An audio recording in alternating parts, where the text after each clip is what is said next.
honourable members, our most pressing challenge is keeping our planet healthy.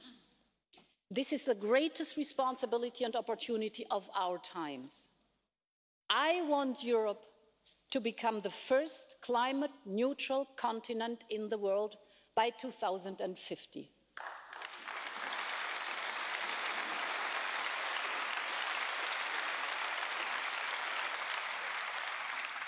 To make this happen, we must take bold steps together.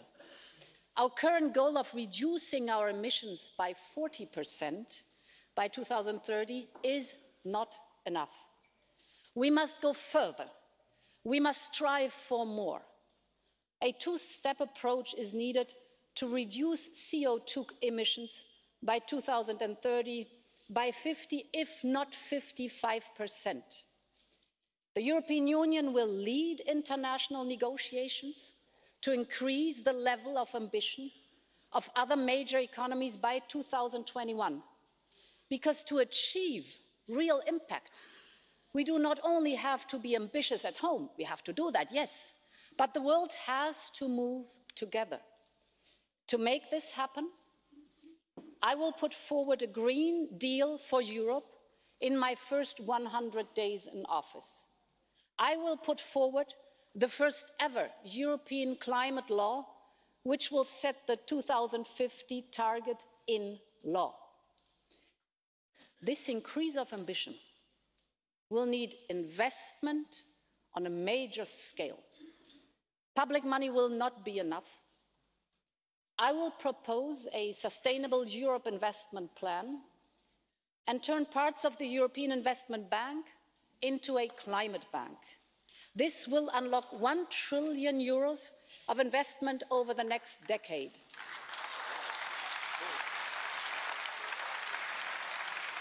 The Green Free European Alliance Group was elected in May with an agenda for change.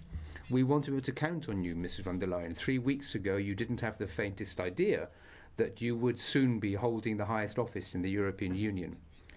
In other words, you've been on a pretty steep learning curve. Your performance last week didn't convince us. You didn't seem to show enough urgency, nor indeed a determination to redirect the ship of the European Union. The speech you've just made and the written documents backing it up are a big step forward. I would like to commend your commitment, supported by clear examples, to move towards parity for men and women.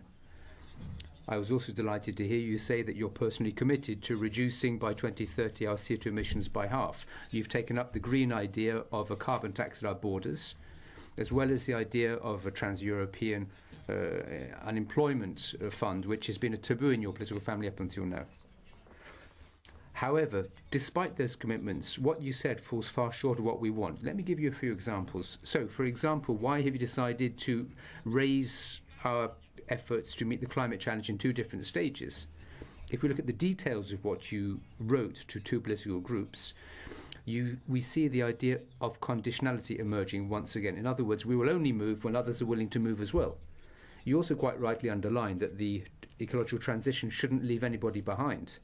However, I'm sure you'd agree that if the cost of carbon increases, everybody, including the poorest in society, will be affected. The response to that is not, as you say, a European adjustment fund, but, on the contrary, a root and branch reform of our tax system so as to ensure that finally we move towards greater equity.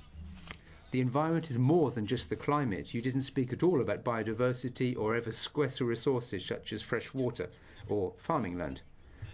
The European farming policy, agricultural policy, has a disastrous effect on Europe, and it's the biggest budget item. But that's, once again, a taboo for you. Once again, your ambitions fall short because of entrenched interests.